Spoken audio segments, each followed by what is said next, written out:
जाते हैं तो बैंक सबसे पहले हमें कहता है कि कोलेट्रल लेकर आओ।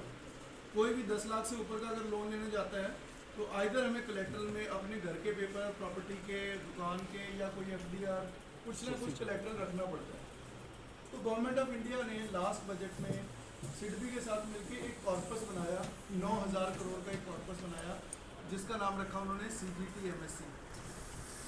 इस कॉर्पस के अंदर गवर्नमेंट कहती है भी किसी भी MSME को, माइक्रो और स्मॉल को, नॉट MSME, माइक्रो और स्मॉल को अगर 5 करोड़ तक का लोन लेना है तो उसको कुछ भी कोलेट्रल देने की ज़रूरत नहीं है। और ईयर एंड ईयर इसकी ग्रोथ आप देख सकते हैं कि 36,000 से शुरू होकर 781 करोड़ तक चला गया इसमें। 5 करोड़ तक का गारंटी कवरेज है इसके अंदर जो CGT-MSE बैंक को प्रोवाइड करती है। इन केस मान लीजिए किसी भी वजह से लोन जो है NPA में चला जाता है या इंडस्ट्री किसी वजह से उसको लोन को पे नहीं कर पाती तो उसका 75% अमाउंट बैंक CGT-MSE से रिकवर कर लेगा।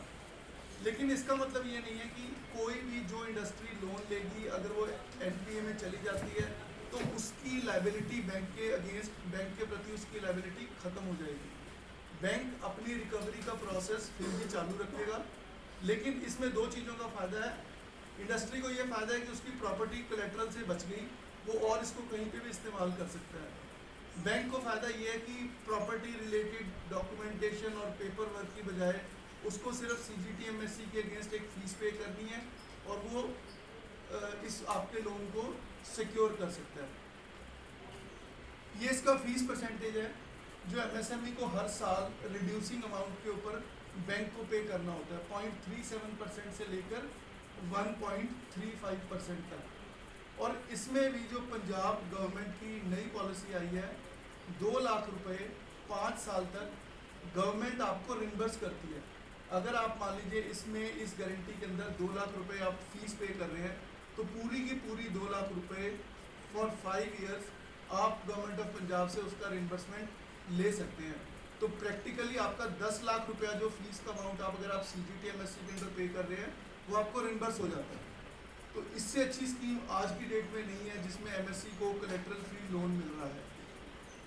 इसकी पूरी डिटेल्स और इसके contact person and everything department of industries and commerce की वेबसाइट है, उसके ऊपर एक CGT-MSE लिंक करके एक विंडो बनाई गई है, उसके ऊपर ये सारी प्रेजेंटेशन, इनकी कॉन्टैक्ट डिटेल्स, एवरीथिंग सब कुछ अवेलेबल है। अगर किसी को कोई क्वेरी है तो इस प्रोग्राम के बाद हम बात कर सकते हैं इसके बारे में। इसमें गवर्नमेंट ऑफ पंजाब एक और काम कर रही है कि दे आर ट्राइंग कि हम एक MOU CGT-MSE के साथ करें और इस गारंटी कवर को 75% से बढ़ाकर 95% तक ले जाएं। वो अभी प्रोसेस में है, तो hopefully with in next 2 to 3 months it will be done. Process बड़ा सिंपल प्रोसेस है। जब भी आप लोन के लिए अप्लाई करेंगे, बैंक आपकी एक बेसिक सी डिटेल भर के CGT-MSE फॉर्म के अंदर सबमिट करेगा। जैसे ही CGT-MSE के अंदर से अप्रूवल आ जाएगा, आपका लोन का प्रोसेस शुरू हो जाएगा। देखिए CGT-MSE जो है वो आपका गारंटी कवर की गारंटी देता है। लोन देना या ना देना आपके प्रोजेक्ट के ऊपर और बैंक के ऊपर वायबल है। अगर बैंक को आपका प्रोजेक्ट वायबल लगता है और बैंक आपका लोन अप्रूव कर रहा है तो कोलेट्रल की बजाय आप उसको बोलें कि मेरे को ये CGT-MSE में ट्रांसफ़र कीजिए। अगर कोई भी बैंक इसमें मना करता है, क्योंकि इसमें nationalise bank, cooperative bank, private bank, सभी MOUs को, सभी बैंक्स को गवर्नमेंट की तरफ से डायरेक्शंस हैं कि वो लोन को CGT-MSE तक करें, 5 करोड़ के लोन को।